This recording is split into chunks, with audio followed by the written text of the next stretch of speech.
All right. Well, I think we're very fortunately back, Dallas. I think we're ready and set to go, and we'll be able to jump these players right into this matchup. We're ready to jump these players. I don't know if that's appropriate, man. I want to see them jump each other. I want to see a little bit of action between these guys, but I don't want to be caught in this. I want to be caught between this fire.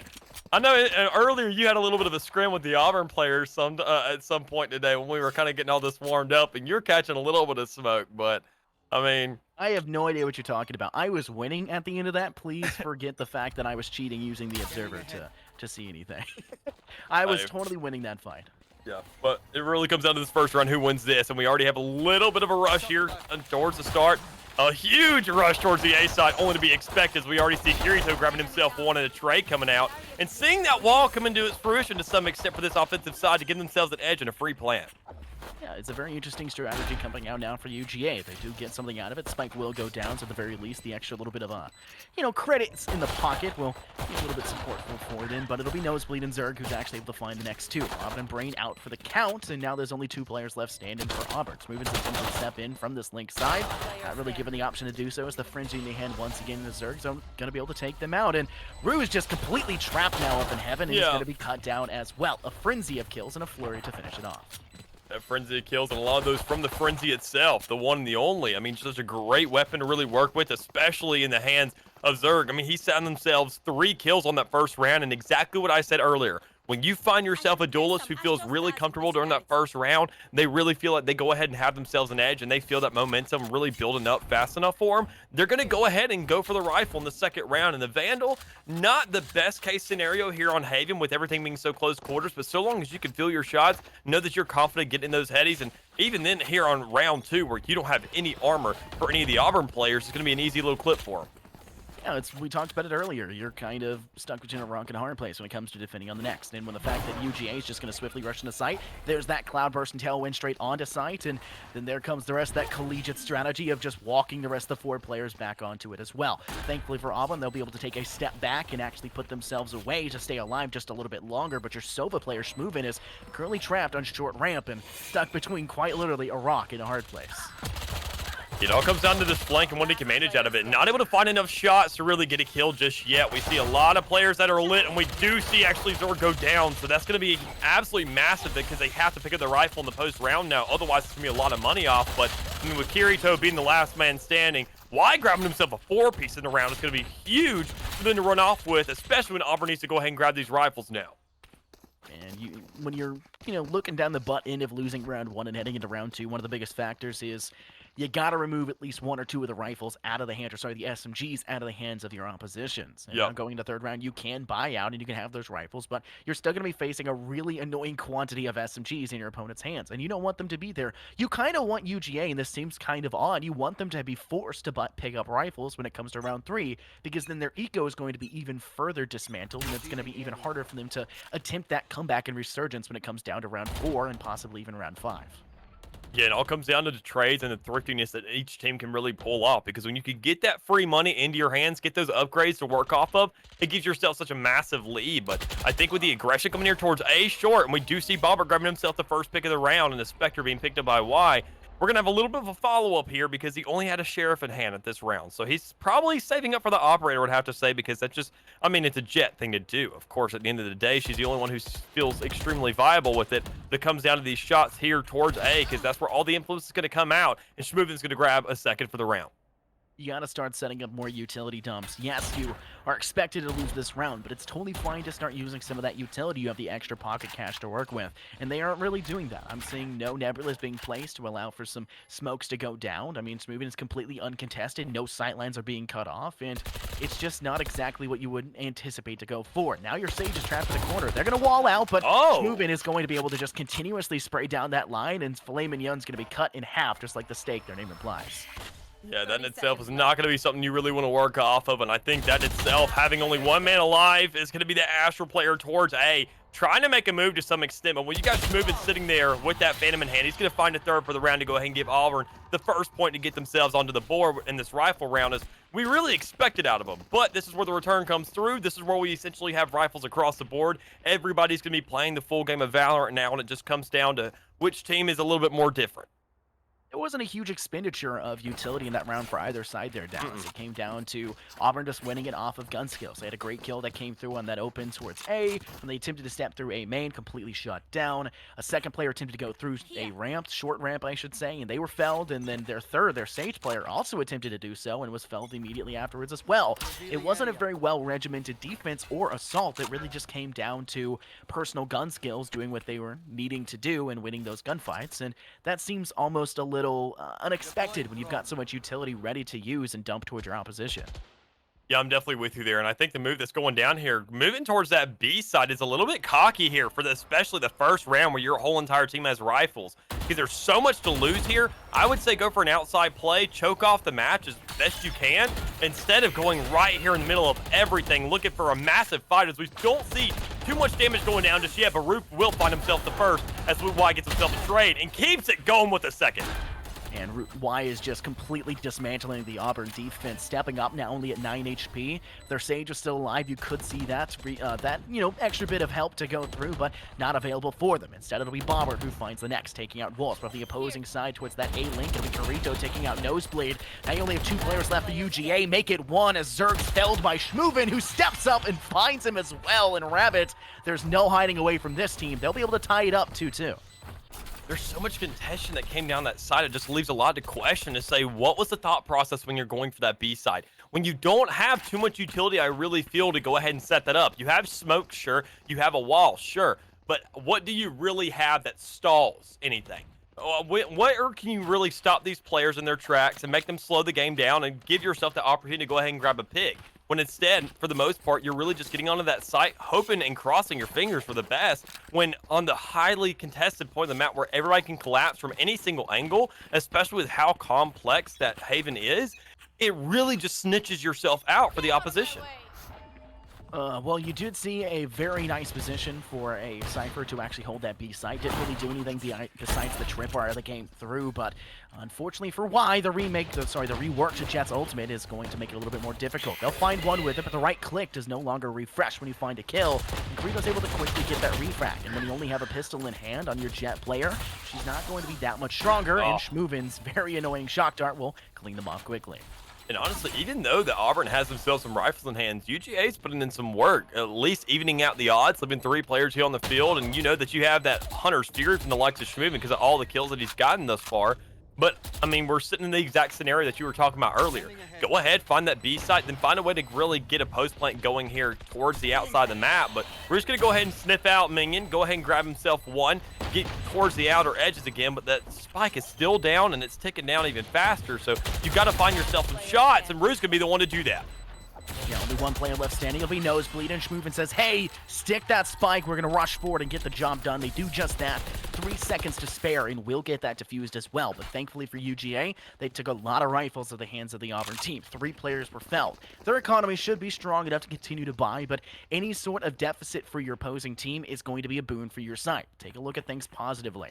In a couple rounds, they may not have that money to work with anymore. If you keep tacking on the damage, keep making things a little bit more difficult for them, you're going to start to make them question a little bit how they want to set up as well. We talked about the fact that Auburn's actively bringing out a Cypher to work with. They set up that tripwire on the B site when it came down to round 3, and they didn't set it up last round. And it kind of set up a precedent for this UGA side to rush down mid, get a quick plant, and that's even more money in your pocket.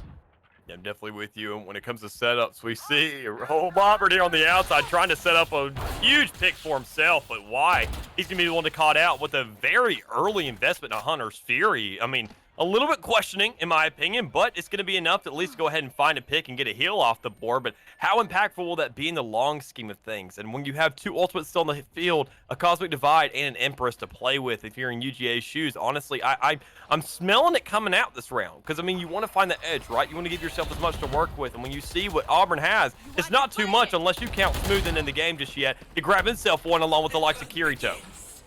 Cosmic Divide will go down, same as an Empress. UGA are really committing. They have the ultimates, and they want to use those. You have a Cypher ultimate if you really did want to go for it. Null Theft is up, but looks of Auburn right now, they're taking things a little bit slower. You will have a bird go through. Guiding Light is going to be able to take the eyes off of Zerg, but still trying to recon bolt the site, gather information, and try to work with it, but the Cosmic Divide will officially falter out. going to have to deal with Zerg on site. They'll find one. Now taking a step back. Empress is still activated, still plenty to work with. Needs to be wary, was not aware as Idlebrain's already pushed on a side. He finds a 3K as they spray down 2. A dangerous position to go into, but Auburn will get the job done, and UGA seemed none the wiser by the end of that round. A massive retake right there from the likes of Auburn to go ahead and say, let's go ahead and wait out this Cosmic Divide, make sure we're not choked off to any extent, and make sure we can get into this site without any kind of contention. Because that wall in itself is not only going to stop those bullets when you're trying to check those corners. Go ahead, especially when we saw Zerg there in the corner on the Empress, that's something you can pre-fire to get at least a little bit of damage off. And with the Empress on the field, that's a huge concern because you do not want to look at her. But we saw Zerg get caught out there towards Hell, not enough to really work with on the board. And it's going to reset UGA here with the Sheriffs again to really try and manage themselves around. With Auburn getting that retake, take a look at the top left of your screen. You'll see Auburn has 4 ultimates ready to go. The only one missing being that Hunter's Fear we saw being expended early last round. And it did get a little bit of attack damage off. It damaged the opposing Silver, damaged the Jet as well. Jet got healed up, and it did waste a little utility on the opposing side, but wasn't as fruitful as they wanted. Instead, they'll start off this round just as successful, but this time around, finding a little bit more added on by sprinkling a kill onto Y. I'm definitely with you there, and especially after those shots that came right off the start, Wolves is going to find himself one as well to go ahead and trade it out. The biggest concerning thing is that the likes that Auburn has themselves 3 ultimates still here on the field. The Cosmic Divide being lost isn't too big a deal when you have that Narrow Theft, when you have a Blade Storm, when you have those Seekers in hand. There's so much materials here for Auburn to work with. You go ahead and hold out this round, but they're just going to wait for the plant to come through, and with all this presence on A right now, they're looking for the retake already. Dangerous position, site presence is there. Idlebrain sprays down 2, looking for another 3K. No one really left on site, instead short ramp. Oh my Idle will find Flame Minion as they try to push towards Hell. Unfortunately, Recon Bolt will gather their position. The Guiding Light is available. This one will go off. Does not necessarily full blind walls as they do attempt to step back away, but there's really no position for him to escape to. He's completely trapped. Left. Instead, he needs to decide if it's worth saving their life, and I'm going to be brutally honest with you here, Dallas. It's not worth it. They need to just go ahead and push this fight, maybe get 1 kill out of their opponent's hand, but it just seems like a fruitless effort right now. Yeah, I'm definitely with you. I mean, with this fight being on site, you have no other options right now. You have to go ahead and manage something. You have to try whatever you can, and grabbing that pick on the Idlebrains can be massive, but it's not going to be good enough to go ahead and shut down the other 2 as Simoon's going to close out that round. Auburn's sitting at 5-2. I mean, it's a great little setup for them here. They have a lot to work with, especially being on the defensive end of things. It only kind of scares me to know when this map is offensive-sided to see what UGA is able to manage so far. When we see Y breaking out that operator, something makes me think there's going to be a little bit of a curveball thrown in here, but is it going to be enough to really create the impact to get themselves 3 rounds consistently to go ahead and tie up this game?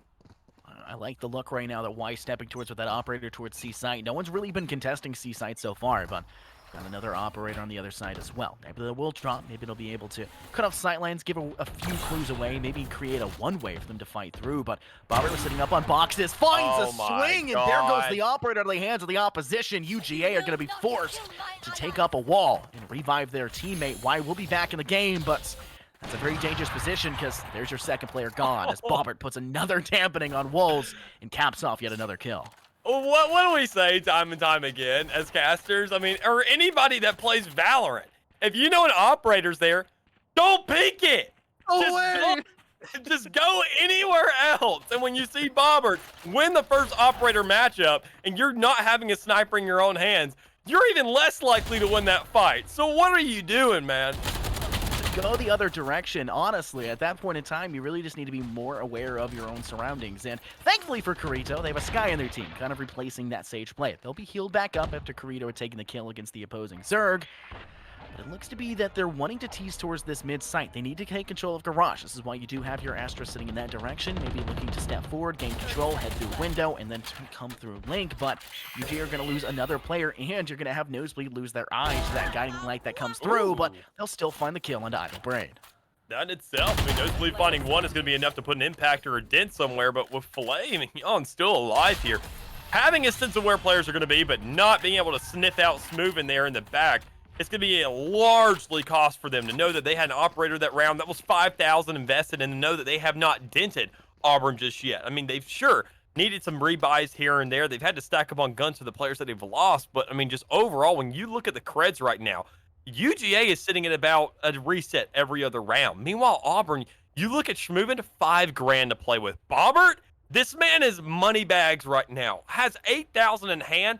you really kind of sit there and worry whether or not you're going to buffer out the cost of the operator. But when you're alive for this many rounds, that is the least of your problems. I mean, at some point in time, you're going to have Auburn get a reset on their eco, and Bobbert has plenty of money to buy 2 or 3 other people. When you've got $8,000 extra cash sitting in the pocket, yeah, I'm going to take that to the bank. I'm going to start spinning that one up. But Auburn, sticking a little bit closer to the chest, not losing it just yet. But you're going to take a look at the UGA strategy. It's another eco round for them. Instead, Flame Mignon's going to drop their eco down, going ahead and picking up a Vandal and looking to work forward with a rifle in hand.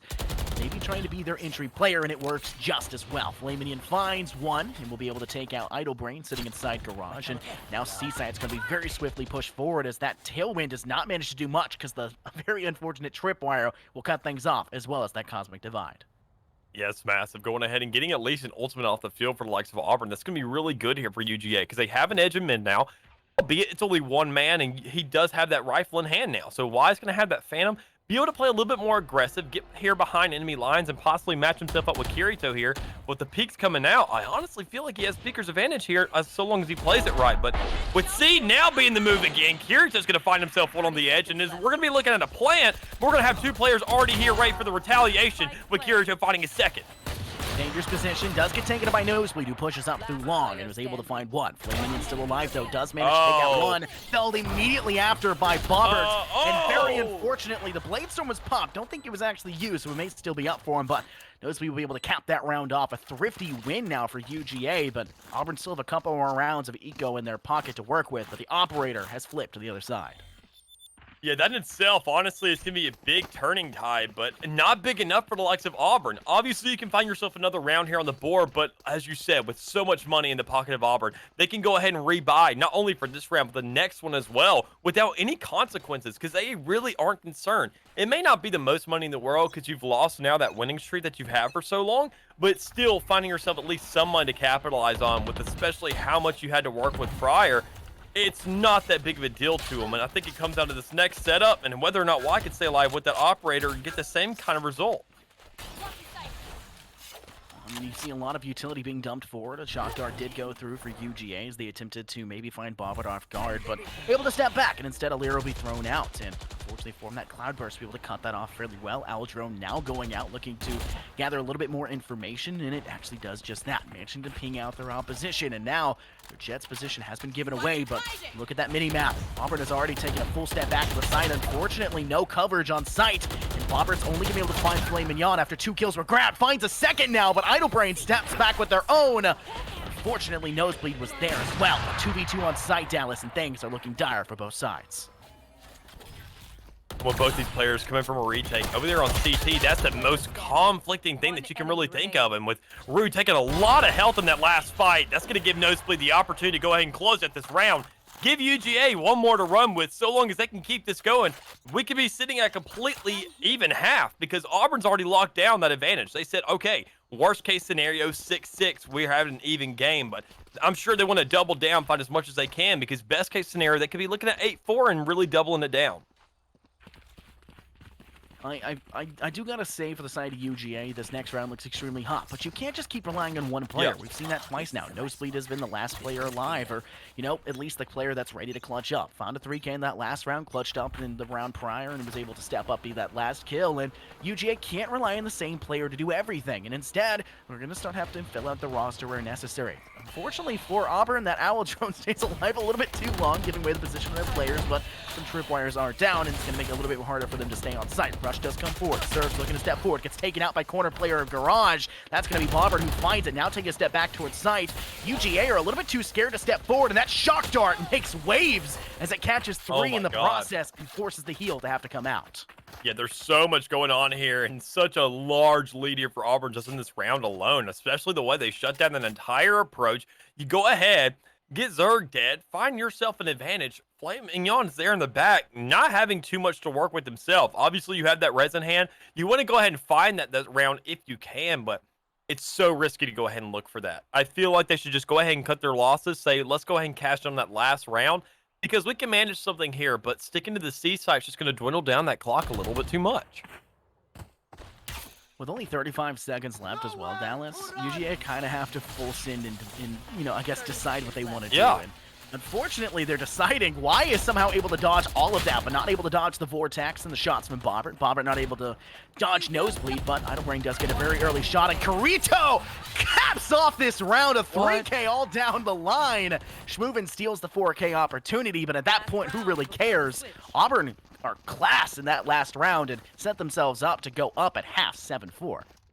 And like I said earlier, man, it just comes down to how much do you really have going on here for your team? Because we saw not exactly too much here from the likes of Georgia. I mean, they wanted to go ahead and get that reset, and I definitely wanted to see them finesse something out here. But when you're looking for that reset, when you're going for that second attempt, you at least got to have some kind of different edge. And when they didn't wait for any economy, they didn't wait for any new utility to come through, they've really choked themselves out for this last round. And even on top of that, they don't have a res to work with either.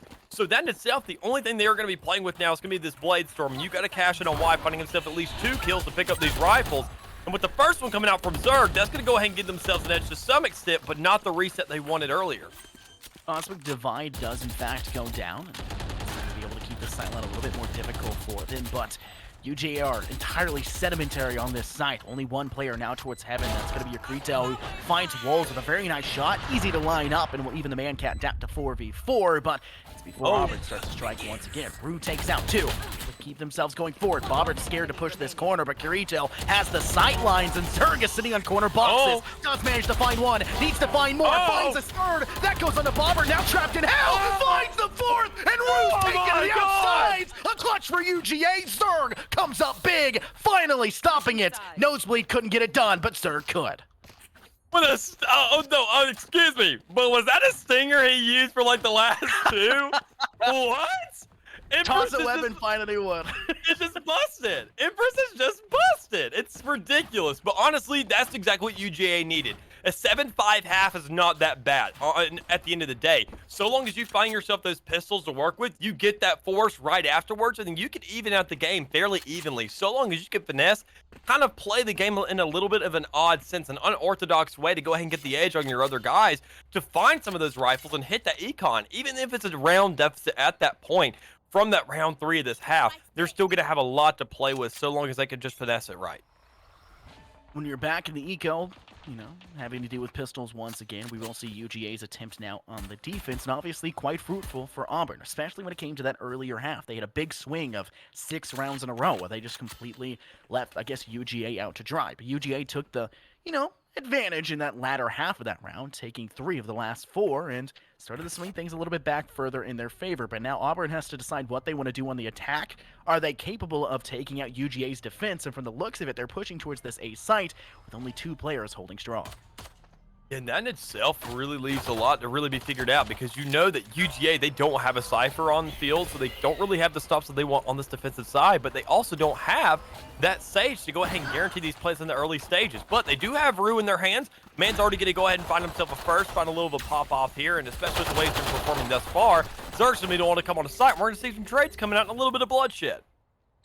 I am really scared of Zerg right now. I'm going to be brutally honest with you. Zerg has been popping off, and it's the last one standing. Kirito's going to be able to take him out one, but Schmoovin says, hey, I'm still got the basic pistol. I don't care what you have in your hand. I'll get the job done instead. And Auburn will take the first round in a very dominant performance. It is just a pistol round, though, Dallas, but that does swing more than likely this next round into their favor, as you will be able to see Auburn full buy up with some SMGs in pocket, a little bit of armor on top of it, and will probably set themselves up to take this round and probably lose the third, but the first half wasn't really indicative of that when it came down to it. Auburn kept that momentum for the third after winning it, and then swung 6 rounds in a row to really, I guess, keep UGA on their toes. Yeah, I mean, you really can't hope for too much off just one player and alone, because we see Zerg, we see Flaming, doing a lot of work out here, but you got to have a full team effort, because Wolves is sitting at 4 and 11, and he's not giving the same amount of intelligence that you want out of a Sova, because with all that recon, usually you have your IGLs playing that Sova role, saying, okay, I have all the intel in my hand, let me allocate it accordingly. But Shmoom is going to go ahead and allocate a couple bullets to the face of Nosebleed to give himself that first kill here in the round and give themselves a lot more room to play with over here towards this A side. One of the big things is to gather information. You're trying to push that A site, and you're going to have an Owl Dome to do that. Unfortunately, for the side of Auburn, Zerg's there and takes out one straight to the head. Kirito claps back, though. This one of the opposing Jet of Y, and we've got the Heaven player of Zerg, who's looking to maybe try and tag a little bit of damage off. Unfortunately, completely stopped by this Very strong smoke, the Nebulous placed by the opposing Astra, and Auburn are very sedimentary on site. Recon drones ready to go. They have obvious shock darts being dumped towards that entrance, but for the side of UGA, they lose one more player. It's Flame and Yen, taken out by Heidelberg. Just a little bit more trades coming in through here. You had that spike down. UGA having a lot to work with, but not enough to really close out the likes of Bobber. He's going to do a great job of finding his shots and really just being a player across the board, finding everything. Not being the top frag of his team, but definitely being a presence player and being an impact to some extent, at least enough to give themselves that 4-round lead here. And go ahead and set it up to where UGA is now on their rifle round. Don't see any players from Auburn setting up for any rifles just yet, which I completely agree with. Go ahead and make sure the econ can stay balanced out so everybody's on the same page at the end of the night.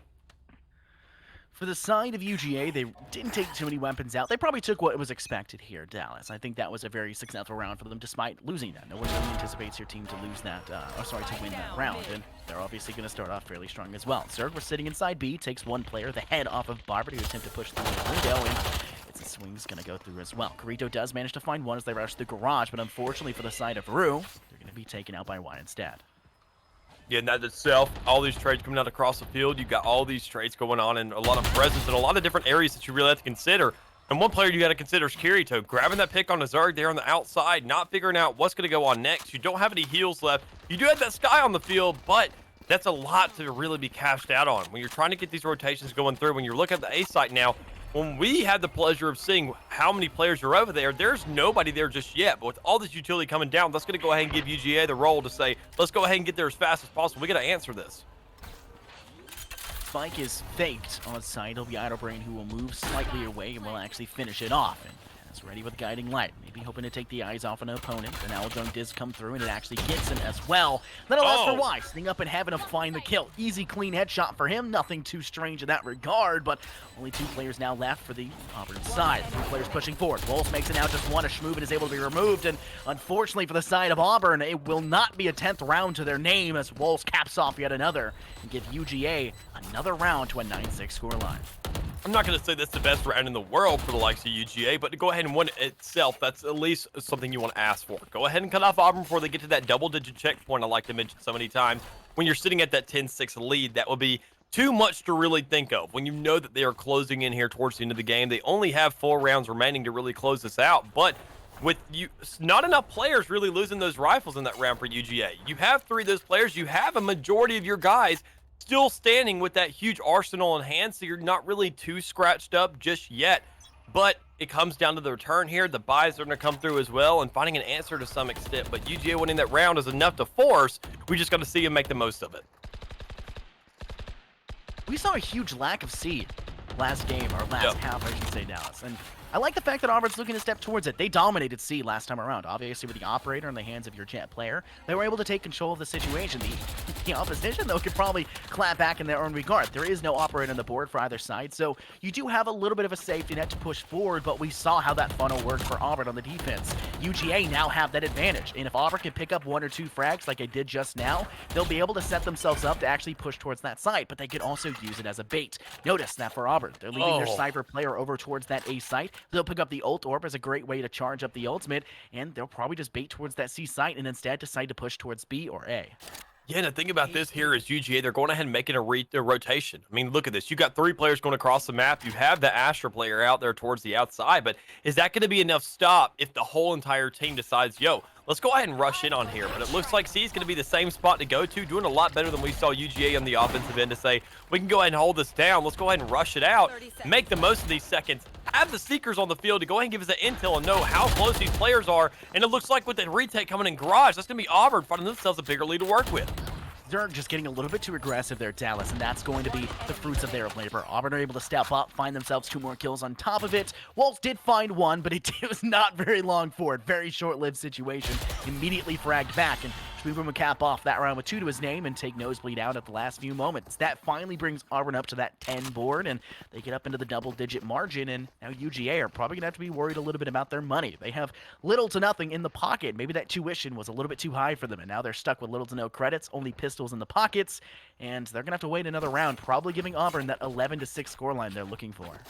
Hey man, Athens doesn't treat it treats you well, but there's always a sacrifice you got to make at the end of the day. And honestly, it looks like 4 rounds is not a sacrifice you were really bargaining for, because being on these sheriff rounds, you know that Auburn is now closing in and only needs 3 more rounds, 2 to get to that match point. And I usually like to say that's the end of the game when you know that you hear that match point from the announcer saying, okay, well, we cannot slip up at all past this point. And looking at the way the games have been going out, the little ratios that have been coming through, it just hasn't really been favoring the likes of UGA just yet. We got to see a completely different team come out if they're really going to finesse anything here, because this is their map pick.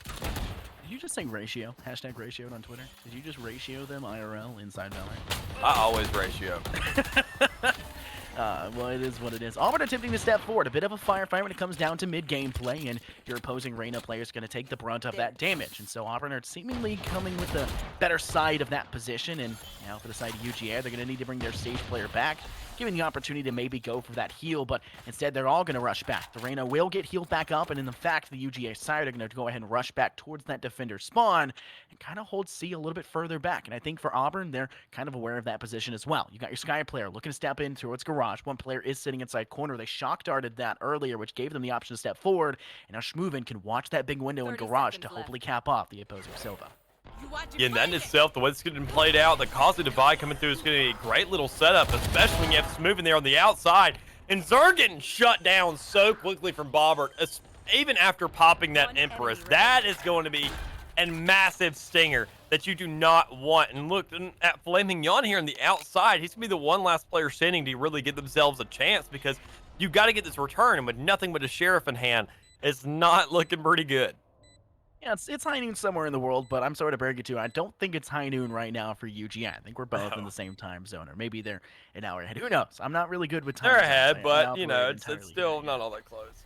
Yeah, it's definitely not high noon, and I'm sorry to break it to you. 1 kill's probably all they'll be able to find. I mean, we do know the Flaminion's been doing a fairly good job when it comes down to it. The second top fragger for their side, but for Auburn, 3 of their players, over half their team, are doing better in terms of numerically on the scoreboard, and it looks to be it's just going to get even further as Rue now ties that 11-kill margin that Flaminion had as well. Yeah, I mean, it's great and all. Sometimes you can have yourself a combat sage, but you can't have yourself just a warlord sage. One that can just absolutely go off with the sheriff and say, all right, I'm smurfing on y'all, get played.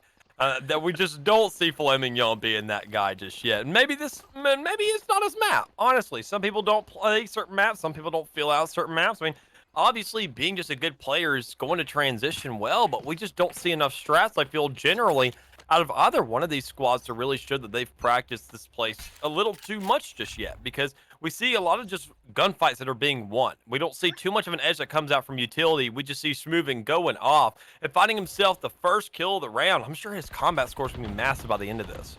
Yeah, it's going to be stonks, Dallas. Stonks for real. But for the side of UGA, they're starting to get a little aggressive. You have your opposing Silva actually sitting towards Rabbit. They'll step back towards B. You've got your Reyna sitting in corner pocket, and they'll bring out the Hound, which actually catch that player off guard. Unfortunately for the side of Auburn, they'll lose 2 in the same stroke, as Y is able to find 1, and another was capped off as well.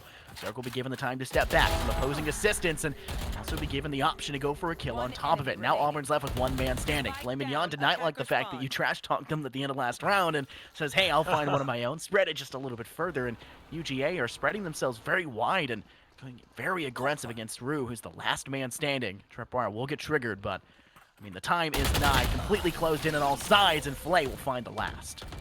Yeah, that itself right there, I mean, it just leaves the question. I mean, well, here's my... Oh, and the res almost came out. That would have been a nice little play to make. Go ahead and get yourself a little bit more econ to play on the board, because you're not going to be losing that rifle. But it's a huge cash in to make when you're looking at utility and really figuring out what to do, especially with how much it gets to get a res.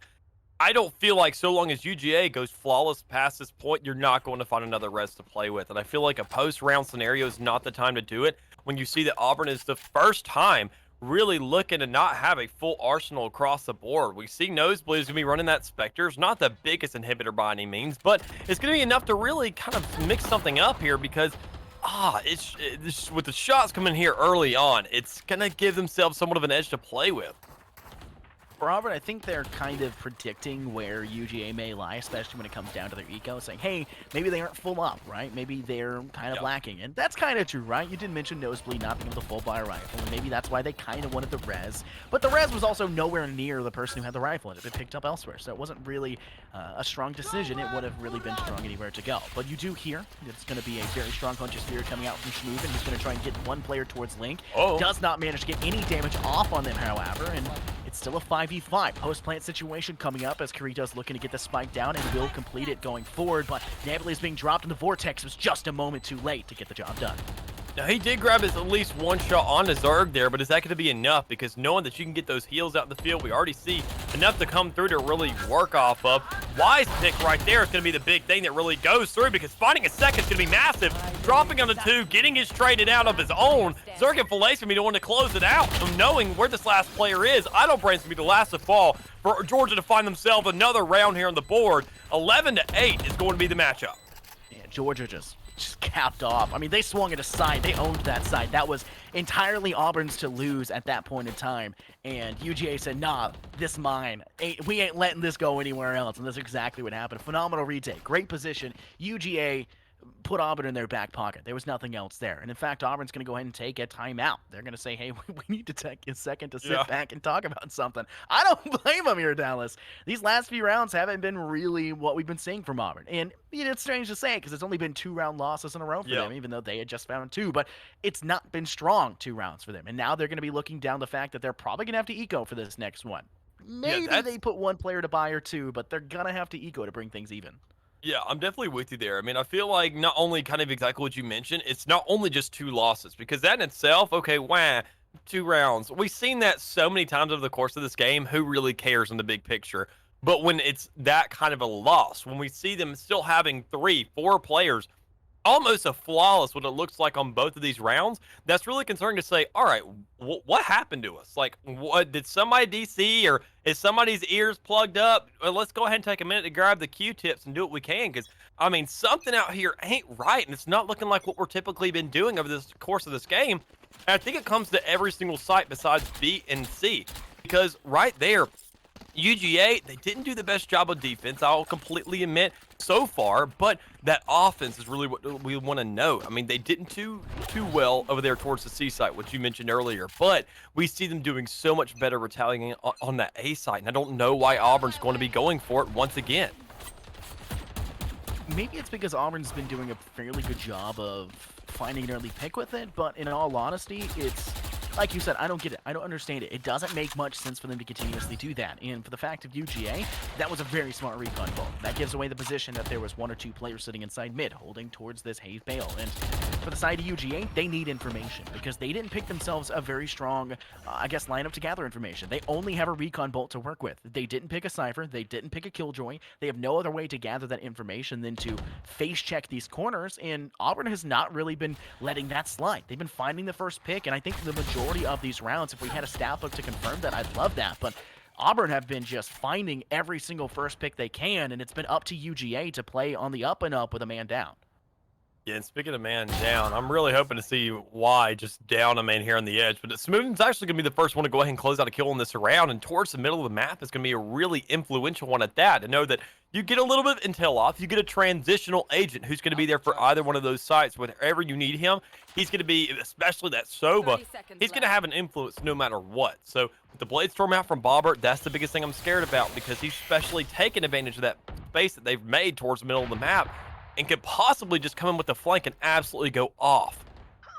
Dangerous position in mid. It was Bobbert with that Blade Storm. He was able to take out Nosebleed, and it was a great play there by Auburn to actually go for a bit of a split push when it comes down to pushing through C. Unfortunately for them, it was 2 players holding strong. It was Y and your player Flay, but Bobbert is just saying, hey, this is still mine to play, and unfortunately for him, Auburn can't get the job done in time. We'll be able to pick up the operator, and yeah, Dallas, I mean, that is essentially how it goes down. If you really want a one down of what Auburn was attempting, it was wait for your Cypher player to push up C long, and it was great. I mean, it was milliseconds away from being able to be spotted out by Y, but Yeah. Auburn decided to push the garage. They turned towards it. Then you had a fight with Flay holding close garage and the operator. They baited out the operator shot, failed to get a kill with it, but not failing the second shot around, and your Cypher player gets a little bit too close before the Auburn side for garage was able to push up, which inevitably leads to their defeat because they started to stagger those kills, and that operator and that close engagement player of Flay is not going to miss those opportunities. Yeah, and no matter how the kills are looking at right here, especially with Y grabbing that first shot into Bobbert, a little bit lackluster in the last round, I will say, as he kind of looked at Bobbert and said, you know what, I'll let you live for another second or two. And that was enough time for him to get that kill, which I was really kind of confused about. But now, as you said, we saw that round really dry out. And that's something that we see out of Auburn, which I feel like is inevitable, and it makes a lot more attention towards their biggest problem. I feel like they're just indecisive, and that in itself, when they're not collectively on any kind of game plan, it chokes them out. They can't really decide where to go. They don't know what fights to pick, and they're all just spread across the map, trying to just find a pick here and there. But it's slipping up for them now because they're already down a man, and they just lost another. Spike down mid. I think Rue's baiting out that he's maybe left, and I'm not sure the opposing Sova is actually falling for it. And so it'll be Schmoovin who finds one with a shock dart, does take out Filet, who had just found one of their own, but Wolves is still looking for that shock dart kill for that player trapped inside Rabbit. Now looking for a recon as well, just to really say, hey, this is a bad situation for you. Get out of here. And that's exactly what they're having. Nosebleed will be able to cap off Rue, and Wolves will be able to wall bang out Schmoovin and moves, or should I say schmooves, the UGA side up to 10 rounds for their, I guess, margin, and it's only a 1 round difference between these two rosters.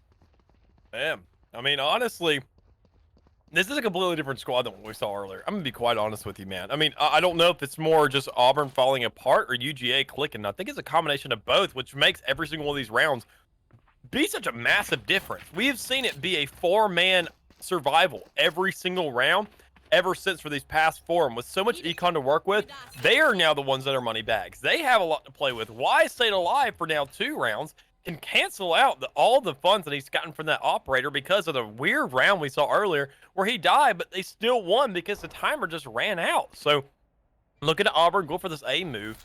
It's going to be interesting, but the return and the rotation right here, it's going to be so much because you already see it's coming through. They are pre-calling this, and honestly, I feel like Auburn should go for more of a Trojan horse here. Auburn should bide their time. They should wait here for a long period of time. The only bad part is inevitably that has been placed and the vortex does go through. Well, then Schmoovin's going to get pulled out to the center, and it's going to be a hard turn. No, narrowly avoids being yoinked away from that outside corner, and why the operator was looking for any opportunity to go for that engagement. Instead, a recon bolt would be sent towards short, and he'll be giving away the information to that Auburn side and also give some to UGA. So it has to be shot up, has to be removed, and you have to start pushing forward. Walls is going to be able to find one and escapes narrowly with their life as Bobbert was incapable of finishing off the job that needed to be done. Y sitting trapped inside hell. Nosebleed does manage to take out Bobbert. A missed opportunity there by Y, and Rue will capitalize, but Wolves quick on the refrag. Carito steps up, does find one. Still with 3v2, making it a 2v2 is Idlebrain, who gets taken out by Zerg. Just one player left standing. It's Carito. Have to have a bad position. It still loses a fight to Zerg. Zerg does not deserve the opportunity, but the overhill keeps them up and keeps them in. UGA tie 11-11. Somehow finessing that, and also not only that, finessing themselves to get to a tie game. Honest to God, I didn't see it coming. I thought when it came around to that half, we saw Auburn win that first round. I thought the game was going to be over, but apparently mom said, no, your playing time is over. Let your little brother step in for a little bit. And this looking like it's going to cost them the game, at least this map, I got to say. Mom said it's my turn on the computer. It's my turn. I don't care what you're doing. Mom said it's my turn. Kids, this is why you move away for college. This is why you go live in the dorms. So that your little brother can't take over and attempt to play a couple rounds. Maybe you'll get the keyboard back at some point in time. But for the UGA, Auburn are just starting to walk into it. Those Cloudbursts did not block vision well enough. The opposing Jet player steps up with Y, gets that first pick onto your Jet player, and now you're man down, kind of wondering what you need to do to get the job done. Yeah, not having that res from the likes of Auburn because they want to go ahead and opt for that Cypher pick. That alone is going to be massive going forward because they don't have too much to play off of. You have a Cosmic Divide, you have yourself those Seekers, but you don't have another player on the field because that Hunter's Fury is now off. because Flaming Y'all's going to find himself one. I know Brent's going to get that trade, but is it going to be enough? Because you got Walls there with the follow-up saying, oh my God, we are feeling really good about this. Trades coming in left and right. Georgia being out on top. That neural threat coming through, but with the only 2 players being stuck here towards the middle of the map, they have to make a move towards C or B, and it's going to be quick with only 40 seconds remaining in the clock. Looks to be a rotation for Auburn coming through C long.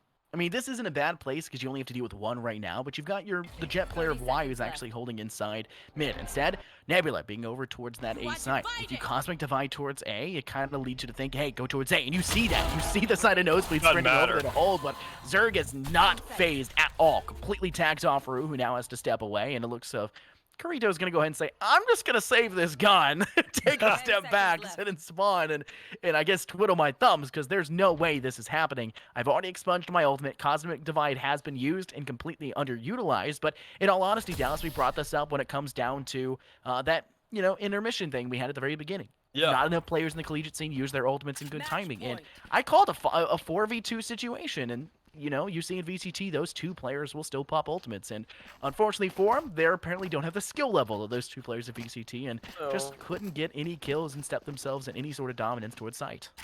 Yeah, and speaking of those ultimates to be used at times, honestly, I mean, I feel like they all got to be cashed in right here. With UGA looking like an entirely different squad, you need to find that first pick and run those Seekers out immediately. The Hunter's Fury needs to be safe for that post plant where you can guarantee yourself around, because UGA, they are set up now. They are feeling themselves. They've stayed alive for so long. They have a res, a Hunter's Fury of their own, and not only that, they got a freaking Blade Storm, dude. So if they want to get a little bit more aggressive, if Y wants to say, all right, screw the operator, I'm going to get in your face right quick, even if I don't get that reset, I'm still going to find a guaranteed kill, find a way to dash out and say, all right, we're going to reset this and feel really good so we can go ahead and have this man advantage to play off of, because I still got a res in the back.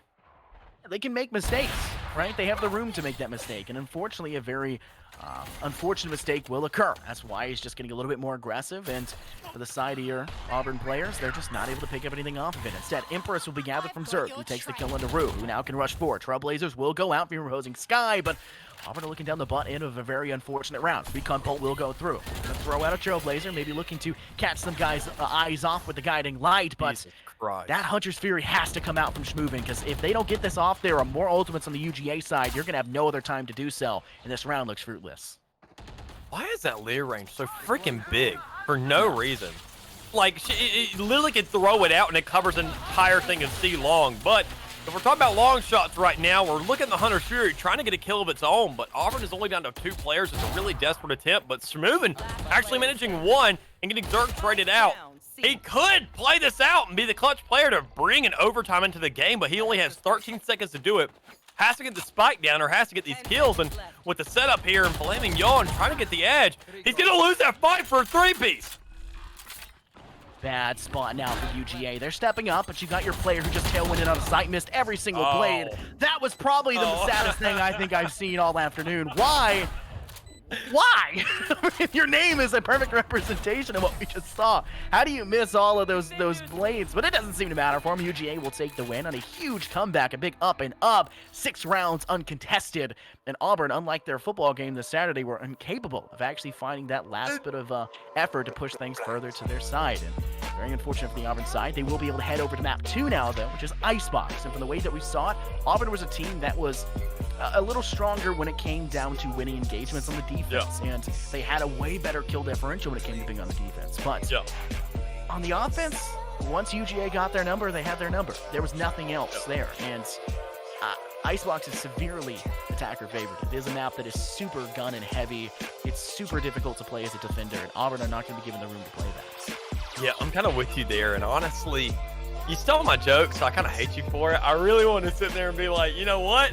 Auburn is now, once again, I thought they could really face against the likes of UGA, which they kind of struggled there in the first half, but if anything, it just really resembles the game against Georgia State. I mean, they could come back from this to some extent, but I don't think we're not going to be seeing any substitutes come through for this one. So I think the guys really just got to get it together, figure out what's going on right now, because that was a completely different team than what we saw. I mean, they just fell apart. They were very indecisive. They didn't know how to use their utilities efficiently. When they didn't have that cipher already there to set things up, I feel like it essentially felt like a complete player was missing off the field. It was a 4v5 every single round, and we still saw UGA winning with 4 players alive. So it leaves a lot to question to figure out when we come around to Icebox, which is a lot more contested, a lot more close range heavy, to figure out how the heck are they really going to find a way to just get this aim together for the next one.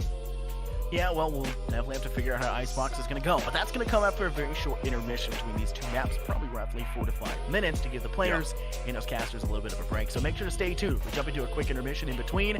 We'll get you right back with some more Valorant action.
Welcome back, everybody, over here for some SVC action. Here today, we got Auburn versus Georgia. We are now moving on to the second map.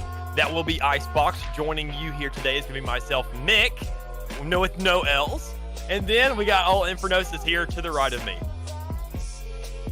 Yeah, because I'm always the right one, let's be honest here. But, okay, shut up. We'll jump from, it's weird because in our RBS Ninja Call, I'm on the left of you, so it's like backwards. But, wait, no, it's lined up the same for me.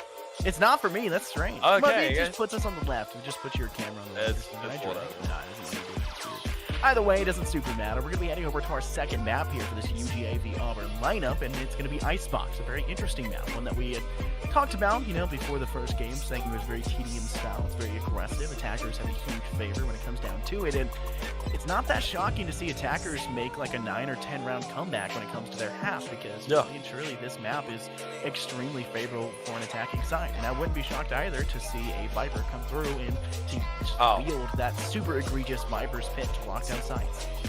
Oh, of course. I mean, that's really what it comes down to. Not only does it come down to just the Viper, it comes down to the Viper diff, because I feel like it's a necessity for both sides to be running her. And honestly, we saw the Sage pick in the last game and questioned it a little bit. We were kind of a little bit curious of why she wanted to be brought out for the likes of Haven. But honestly, I feel like it plays into UGA's favor on this map to say, okay, well, obviously you want that Sage wall either for 2 or whenever you're on that offense. That's a free plant, especially with the recent changes that came through to where after 3.03, where all the crates became completely penetrable, that one crate over there towards the B side of Icebox, it was just a bullet central. It didn't matter whether you're trying to plant or not. You go ahead and shoot that crate, you're going to find yourself a kill or two, and it made it really hard to find yourself to get the spike down. But now with that Sage wall, that crate being changed here in the most recent patch, that is also allowing so much more coverage for these Sage players and these Sentinels generally to get these free plants off on the B side. Yeah, so maybe UGA Sage pick will be a little bit more fruitful than the occasional wall that didn't really work out for them, right? Because that was kind of a problem we saw. Yeah. How much more could that map have been favored towards UGA if they had played a different controller, if they had played for a Killjoy or a Cypher when it came down to it? Because, yeah, Sage was strong, and there was resurrections, but were there any resurrections we saw that gave them a round? No. I don't think we necessarily saw that.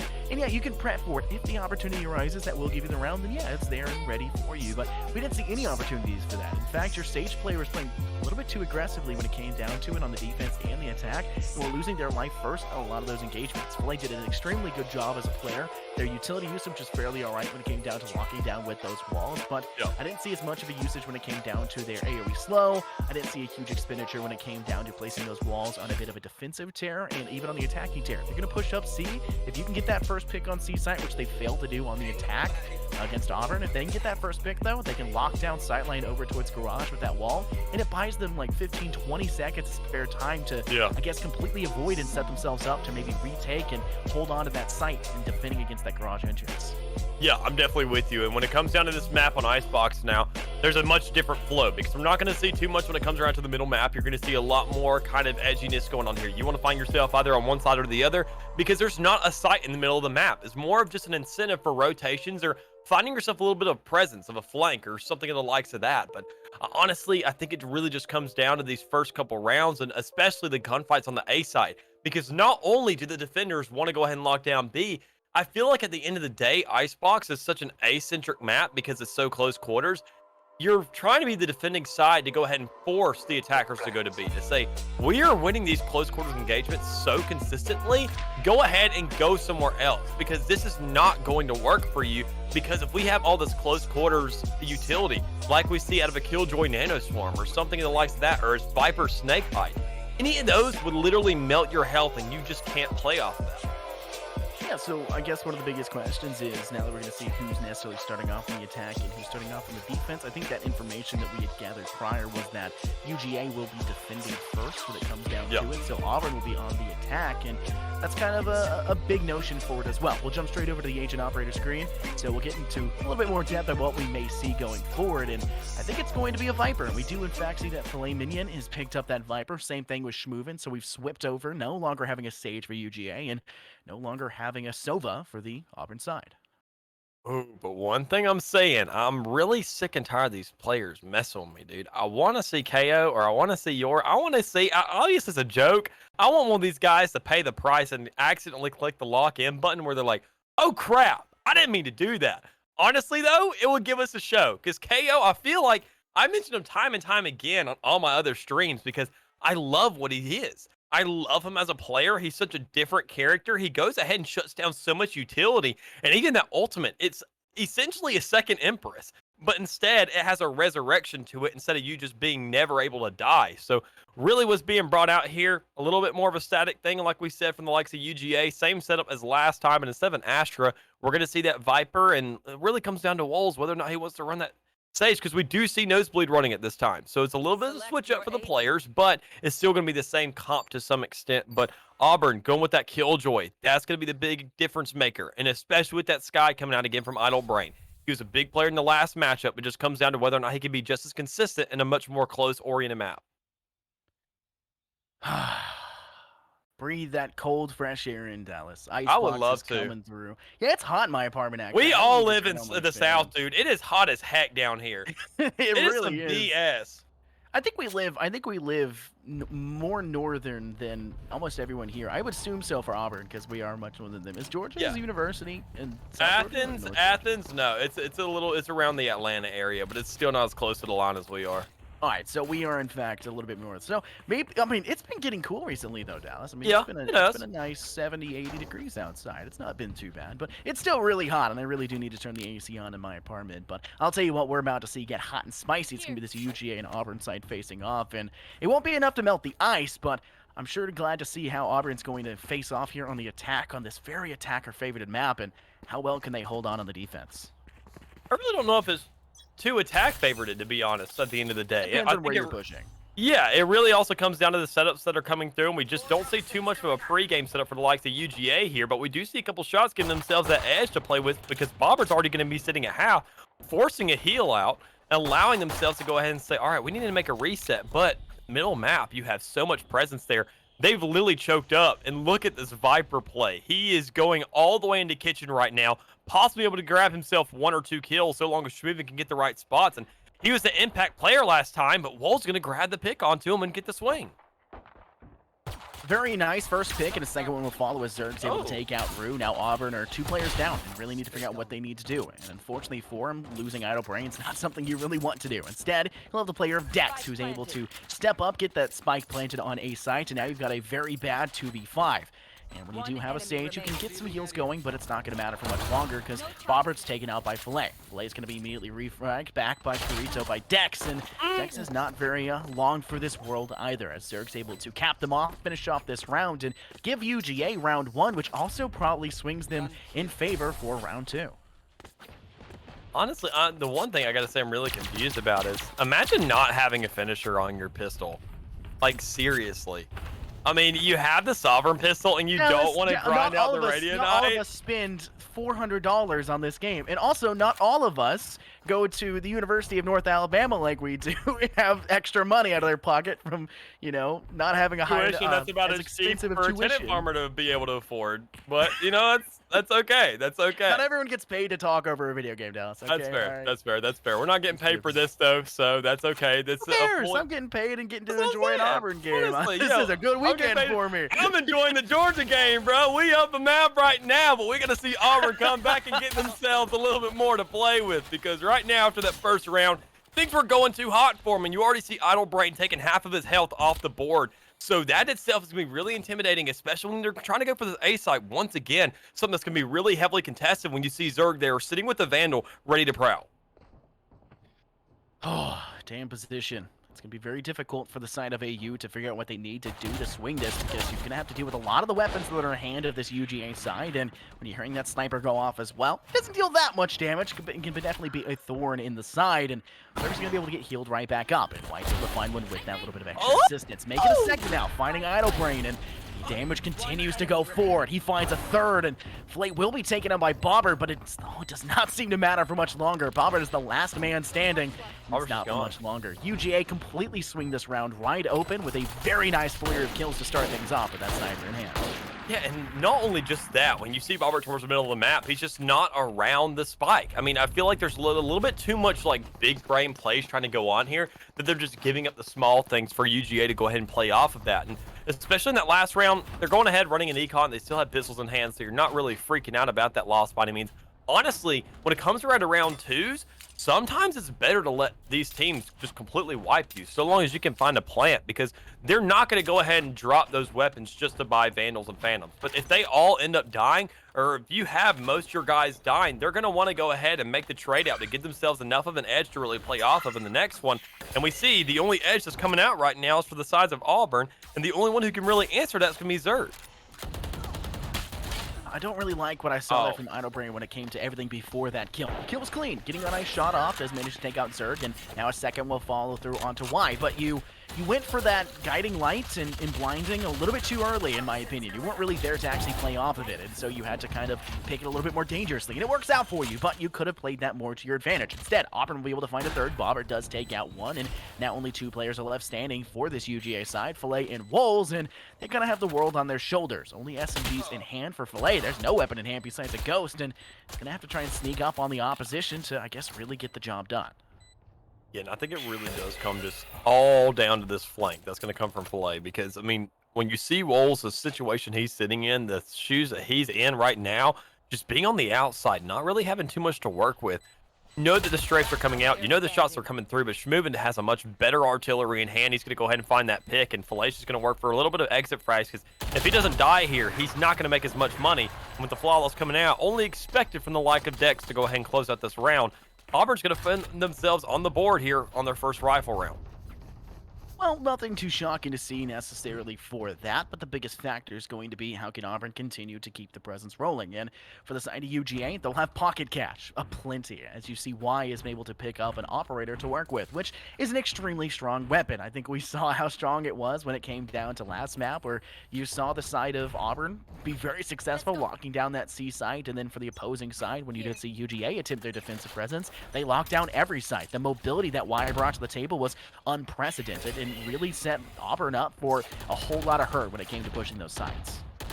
Yeah, that in itself, especially with how the game's pinning out right now, right off the rip, you find one of those coming out, one of the Auburn players already following. And that in itself, I mean, it's to be pretty expected. You have an operator on the field, you don't really see it coming. It comes right out of left field, and it's the last thing you'd expect, but it's the biggest thing that stings on this game, to know that you just get one shot hot and it's just over with. So it's going to probably ask a couple more options to come through, a little bit different things to go on with, but overall, I mean, it's just a lot more confusing to work with. This Y does find himself a second.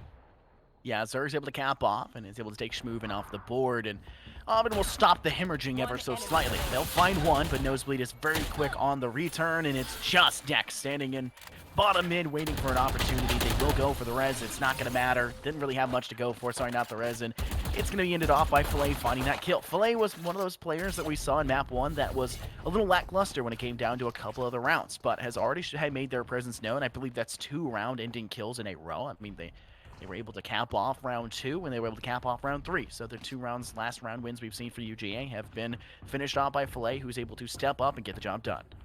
Yeah, I'm with you there. And to go ahead and start themselves another round to capitalize on right there is going to be in 3-1 lead for the likes of UGA. A much better start than we saw from them prior.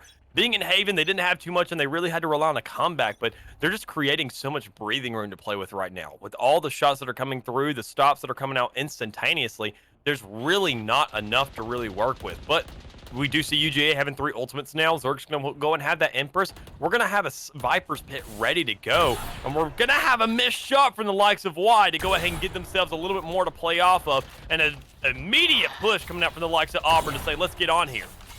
Very dangerous position. If you're Y, you can't keep missing those shots. It's going to be very, very harsh on you if that keeps going forward. And in fact, it will be. Schmoovin steps up, finds the kill from below, and Hell underneath Raptor's side. This is looking for an opportunity as well. Nosebleed will be able to escape unscathed for just a word, as it was just a moment away from being given into the line of sight for the opposition. That was Bobbert now looking for an opportunity. He was holding behind double box on sight. You do have an Aljone. Duke does go off. Dex is going to be tagged off by it, but Bobbert's going to win the fight against Nosebleed. Zerg stepping out from underneath. He'll be able to find one, same as Wolves, and the Empress and Overheal's not going to last for much longer. Dex able to find one more, make it a second to cap off Wolves and Filet. And Auburn will stop the bleeding, but is this a band-aid or is it gauze? How long will it last?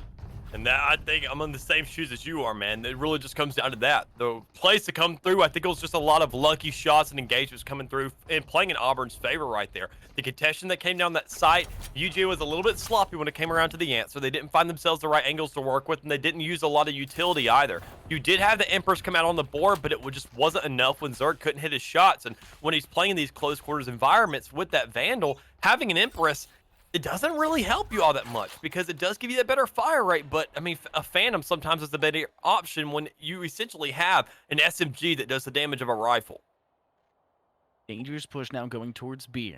Looks to be that Auburn are looking to start to cascade towards side, but you got your Viper player of the opposition sitting inside corner Cubby. Maybe an option to work with. That's not going to matter. Bobbert's able to get the flick off. Does find Filet. Turret being placed inside spawn for the Auburn side. That's Ruse able to gather the information. Does get the alert and is going to turn back towards that attacker side at spawn. We look to cap one player off as well. Going to go ahead and go for the Seekers. A dangerous ultimate and also was nerfed a little bit as it requires one more ult orb to go. But for the side of UGA, they're giving no outlets right now to step on the side. Shockdart will tag Bobber. Does set up a little bit going forward, but Dex will be able to find Zerg. Y steps up the late store, finds the third, possibly a fourth, fighting all four. Y comes out of nowhere, and now it's a 1v1. Schmoovin is the last man standing. A bait goes onto the spike. Y's looking for an opportunity to play. He looks towards double box. He's trying to find him, but can't get it done. Rifles in hand. The wall is there. He's going to start going for the defuse. He's going to rush around the other side. He's going to have to hop off. Steps forward. Denied to the ace, but my God. Auburn somehow scrape by with a very close round win. Honestly, Dallas, UGA deserved that. I'm kind of with you, man, and that's not just because I'm a UGA fan.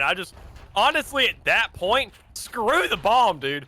Go for that ace. Say, it doesn't matter if you win this round. I've got an economy out of every single one of these players. Because what we saw there at the end is that we saw Schmoovin still be able to pick up that operator for his teammate and carry it over into the next round. So long as you find a way to kill everybody, if that bomb goes off, who cares? Honestly, your team is going to have the econ reset. You're going to have that money in your hand. You're just going to hurt theirs even more so because the rounds are going to come through is essentially guaranteed. If you can't be a hero, at least try and be some kind of big player. For the side of UGA, I mean, that round was not what you want, right? I mean, it got close, right? Yeah. But when only one player was able to go forward and find themselves in a level of success, you're going to have to start thinking things differently. And one of the best ways to do that is get that Blade Storm back charged up. And they're going to go ahead and try to go for that. The Resurrection will come out, though, from Dex, and they'll be able to snap themselves up with a man back advantage and be able to, I guess, work in a good direction. But a Killjoy ultimate, the lockdown was placed and actually taken out by the opposition. An interesting play. I think they used the Hunter's Fury to get the job done. Yeah. I guess ultimate on ultimate battle and seemingly won out by the defensive side. And usually that's exactly what you want to see, man. We see a lot of Hunter Fury shut down. these other lockdowns, because that in itself, I mean, you don't want to have that. That gives them a free site to really run off of, and it forces them into the other side of the map, right into Filet Mignon's hands. You go ahead and grab a pick, but to be a little bit over aggressive when you have the opposition's Viper bit there as well. But for Nosebleed to go ahead and grab this pick, this is going to be Auburn kind of choking up to some extent, as they only have 2 players left against UGA's 3. I honestly would like to see Auburn keep that operator. I mean, at the very least, maybe walk away with it, toss it somewhere else. Don't really give it away just yet, but they're going to go ahead and heal up the teammate, and they don't really have much time to work with. Instead, going to maybe push towards site. They're going to go ahead and throw out the bird. We catch a player off guard. Sidelane just get cut off by a Lear. Second one will be tossed out as well. I mean, that was perfect decision there by Zerg to predict, letting their teammate peek off the first one, throwing a second one, and then also peeking on that one. UGA doing a great job in that round to keep Auburn down, but Auburn still can be on the up and up. We've seen them find success, and it's just a matter of when their next one will come. Yeah, I'm definitely with you there. I mean, that later round at the end of there, I was gonna make the call to say that I was a little bit concerned because they were a little bit too far behind for my liking. But honestly, they still found a way to get those trades. They positioned Sage in the right spot to really get those trades and say it doesn't really matter, because Nosebleed had the shots to come through when he gave himself that kill. And the second one at that was Zerg with the follow through, because getting those 2 Lears out was absolutely massive. But one thing that could also be massive is going to be Bomber here, dude. He's found himself a Blade Storm onto the field, and on these save rounds, that's exactly when you want to use it. But being on this A site is so much more risky, because you don't know when you're going to need to right click, and you don't know which corners to check to get shut down so instantaneously, because Zerg's going to find himself a second to go ahead and create a massive stop for this rotation, and go ahead and possibly insult the injury to go ahead and find himself a third. Man, a great lockdown of the site there by UGA. We're able to keep things just cascading in their favor, and that's exactly what you need to have here, Dallas. You need to be able to keep things predominantly towards your side, whether it be a scale, if you want to think about it in that direction. What are the odds? What utility do you have? How can you build things up to favor you ultimately in the end? And UGA are doing a great job of that. They're giving themselves sight lines to deny that push towards A. B site, they had that Viper's Pit that worked better for them than it did for UA, despite the fact that Auburn's lasted a little bit longer. It bought them enough time to play defensively, which is, typically speaking, turtling on site, you're going to have the advantage. Yeah. And that's really how it goes here, especially on the A site, when you really don't know where these guys are going to be positioning themselves. You don't know what corners they're going to be hiding themselves in. And when you know that Y is going to be in there on the top, I swear, if Idle Brain steps out into this, knowing that Y has stationed himself here for the past 3 rounds, honestly, you just deserve to die at that point, and you can't have that. But with the Guiding Light possibly coming through, not going to get anything scanned just yet, you have a lot more action going towards this key site in the back, because with 3 already following, it's like you blink and this round's going to be over with. Auburn are just hemorrhaging in a lot of ways where they shouldn't be. They're picking engagements and trying to go for long shots. They know an operator's on site. They do not need to be peeking a lot of these angles. Instead, you need to be keeping your jet alive. You need to be dashing and tailwinding on a site. Go a Cloudburst gives you that ability to, I guess, engage in a bit more of a predominant fashion to maybe distract the operator player of Y, but they're not giving themselves any sort of advantage in these positions, and instead they're just trying to win off these gunfights, and they're not doing that at all. Yeah, I'm kind of with you. There's just not enough edges they're playing off of. You see right there, they're just essentially walking out and getting picked off. And when you're in those shoes, when it just feels like you can't even fight, it just leaves a lot to question to say, what can you even do? Because we see UGA already doing enough to set themselves up for an even half here. And we've seen these shoes already once before. So the only issue is it was on the other side of the field where UGA was the one the deficit. So anything's essentially possible at this point. This is Auburn's map pick, and UGA did decide to go for the defense. So I really don't know what could be brought out here, and I'm really just curious to see what kind of comeback could come through, so long as we see Auburn get on the opposite side of the field with that KJ being the defensive end of things. Rotation being made towards B site for Auburn, and they're going to go ahead and throw out the Trailblazer to try and work with it as well. It'll be taken out, and when you've got 3 players pretty darn close to work with, and Filet sitting on back a site towards that defender spawn, there's a lot of problems to, I guess, try and figure out what's going to work when it comes to pushing this, and they got to be quicker than this. You still have your Viper mid to try to fight that engagement. There is obviously you have to deal with the Reyna that's over there, that is Zerg, and they'll pop the Sage wall down, now officially start going for the plant, and unfortunately for the side of Filet, it'll be planted and will not be denied, as Dex puts it a little bit further to the left than necessarily anticipated. However, Zerg's ready to push down mid, 2 players behind. They'll lose their life. No, staying alive, and it'll be Schmoovin who taps onto 2, taking out Y and Zerg, and a 3v5 set in stone as Auburn try to hold onto the site. I'm even confused on how the heck it's a 3v5 at this point. Schmoovin should be dead, but, you know, surviving as much as he can, getting a little bit of finessing going on. and not having too much utility on the field is really just going to leave Walls to be choked out, trying to finesse whatever he can, but able to find himself 3 off the board, but not enough to close it out, as we do see 2 players still remaining. The operator in the hand right now of Schmoovin. So that in itself is going to be enough for the team to go ahead and have a lot of money to play off of, especially with the operator. But Y's been alive so long now, he still has enough to buy himself another. Y is a raid boss. I like to say that a lot, though. I like to mention that. I don't know if you've actually had that situation with me or Dallas, because we don't cast as much as we used to, but a raid boss, it's somebody that you look at and you're scared to face. Somebody that you know, if you see them and they see you, you're going to shake your mouse first, and it's a bit of a fear. There's a fear factor behind it, and it's someone that is extremely dangerous to face. And why is that? Especially when the operator's in their hands. Name something that goes better than a jet and an operator, and I'll give you a second to do so. Bing, time's up. There's nothing. And for the side of Auburn, that's probably the biggest fear factor. They've put one in their own hands, but it's just not been enough to get the job done. And thankfully for the side of Auburn, Bobbert is just barely able to miss Filet, but Ottobrain does not miss the opportunity, caps them off, and gives Auburn the one-man advantage. Yeah, that in itself is going to be a lot to play off of, especially on this B site with how long range it is, with how open it is. But Nosebleed grabbing that pick, the operator being on top of the crate, nobody can even get to that to save it if they do want another chance of getting it. But with Bobbert coming back onto the field, getting that res to come through, and only having Zerg to be the one left alive to try and clutch this out. I don't know how much he can finesse, but he can go ahead and find himself one. And maybe a second with Kirito or Dex finding a lot of hits on himself, but you just got to find more to play with. And right now, with Schmoovin being right behind to go ahead and get the shots in the back of the head, it's like a bounty hunter out here. We find ourselves at a 6-5 game. We could possibly have ourselves a completely even half. You're absolutely right. I think one of the biggest factors we can talk about for that round was the great positioning Auburn put themselves in when it came to the post plant. Their attack and their lead up to it really was indicative of the fact they got first pick, because for the side of very unfortunately for the side of UGA, they lost one early as they got a little bit too aggressive with Filet. But Auburn capitalized. They stepped onto site and they got a hold of it, put plant down, and then they spread themselves out on site. They found long-range kills around yellow box. They set themselves up to 90 plant. Schmoo stepped up very successfully when it came to actually pushing onto site, which is how they found that last kill. But unfortunately for Auburn, Y is able to pick up that ult orb on a site, and is also able to get that Blade Storm, which is just another weapon in that side's arsenal. Yeah, that itself is going to be a lot to play with, but already a trade coming through. UGA find themselves a man off the field, and especially with it being the likes of Schmoovin, you don't have that much utility to go for the speed site now. You don't have that inhibited vision. You don't have a lot of utility just to play with to go ahead and tick down that health when you're trying to go for a post plan. So that in itself is going to be a lot to run off of. When you have the aggression from Y set here on the opposite side of the map to grab Bobbert in a super fast fashion to go ahead and close that out is going to be enough for a reset, enough for these players to go ahead and try and make a move, because I mean there's a lot of confusion to figure out what to do, but Dex may clear up the minds a little bit, going ahead and grabbing Y and shutting down that Blade Storm. Man, great decision-making there by Auburn to actually drop the Viper's Pit on B side and make the rotation over towards A. The turret will be able to tag off Filet, and it doesn't even matter. Unfortunately for the side of Auburn, Wolves is there to find a 3-cam. A little unfortunate we missed at the last moment. Just lined him up, apparently, and dropped him down.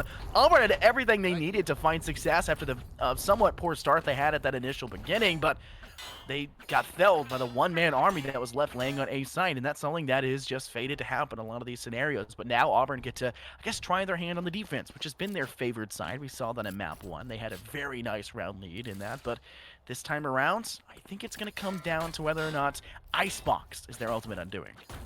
Yeah, I'm with you, man. And honestly, the crazy thing is, we've seen this 7-5 half before.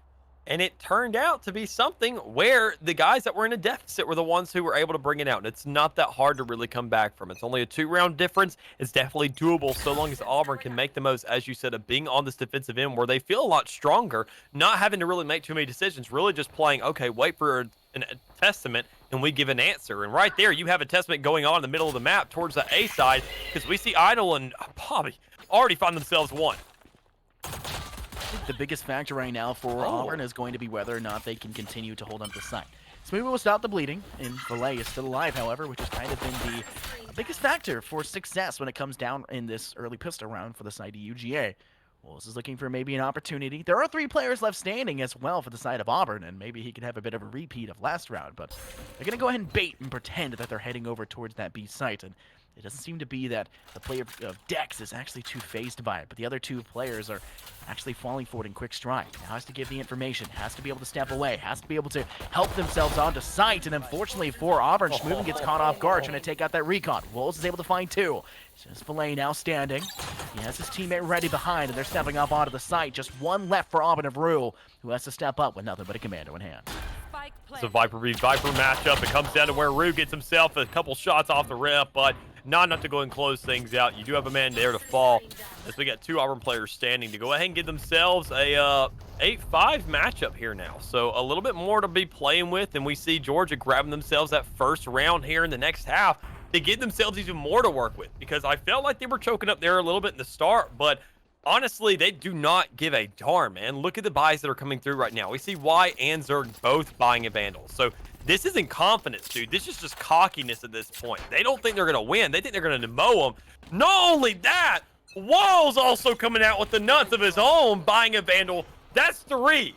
That is so much money invested for a second round. I've never seen this before.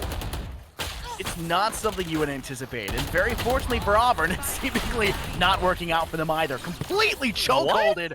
Auburn just vice gripped that round and is now stealing themselves out from underneath UGA. Yeah, I heard your what in the background. I'm confused as well here, Dallas. The shotty's in the secondary position, and everything that it was attempted by UGA is just funneling on the B side. You can't funnel with no utility dump, and Auburn punishes you accordingly. You just gave these guys a complete arsenal. You dropped, you basically drove a Humvee to their doorstep and said, okay, everything in this truck, take it. It's yours. Weapons, grenades, utility, money, all of it. Please have it and find a way to just go ahead and get this comeback going. Because right now, they have complete rifles across the board. You see Idle, you got Schmooven, and you got Dex. They didn't need to buy anything except just armor. And as you can see, they're already getting picks off with it for free.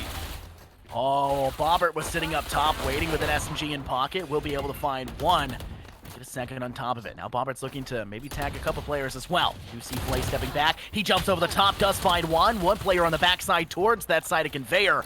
Capable of actually getting the kill onto Show. The step forward once again. It's Filet, who is able to be taken out by a Trailblazer, and Bobbert finishes the job, and it's a 4K to his name as he finishes it onto Wolves. Auburn are back on the up and up. 1 round differential, 8-7 is your score. I mean, I can't really blame them, right?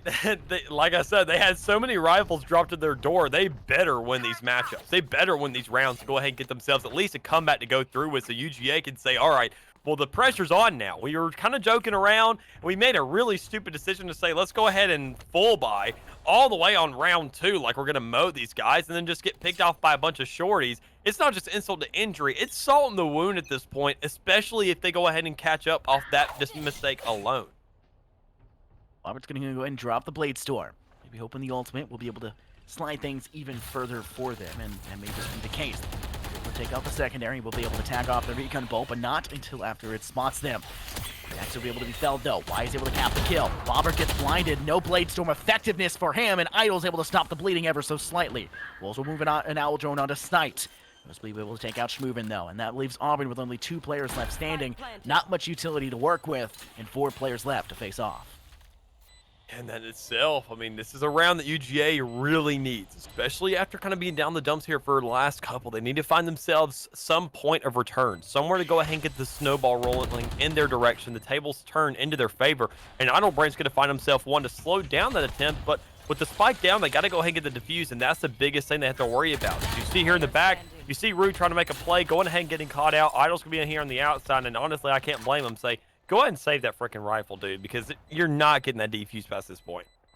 Go ahead and take a step back, maybe play for an exit frag as they attempt to step back through that attacker spawn. Do just that. Idle finds a click, very pristine click onto Nosebleed, and we will take them out in quick succession, and now Wolves maybe a person as well. Pre-fire there by Idlebrain. They're just tagging in another direction. Idlebrain almost also loses their life in the process to the opposing Reyna, but nonetheless, I mean, UGA with a very quick round, rushed onto site, found kills, used the recon bolt to quick succession, and that's something I kind of pointed out when it came to last map.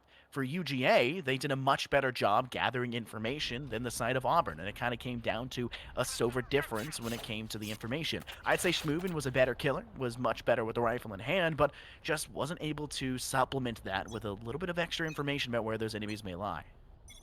Yeah, and I really think it comes down right here to this round. Whether or not UGA can double down on that last round, find themselves a little bit more econ to work with, or whether or not this recon drone and that fake from Bobby C to come out to go ahead and show off to say, all right, we know that there's an operator on the field. We could go on ahead and smell the rain there, but there's going to be a little bit more to play off of. And honestly, the only thing you have to really play off of is going to be that rain, and she's going to fall so quickly. So that does give Auburn, to some extent, an advantage here, but they just have to run off of it, and they have to win with this one.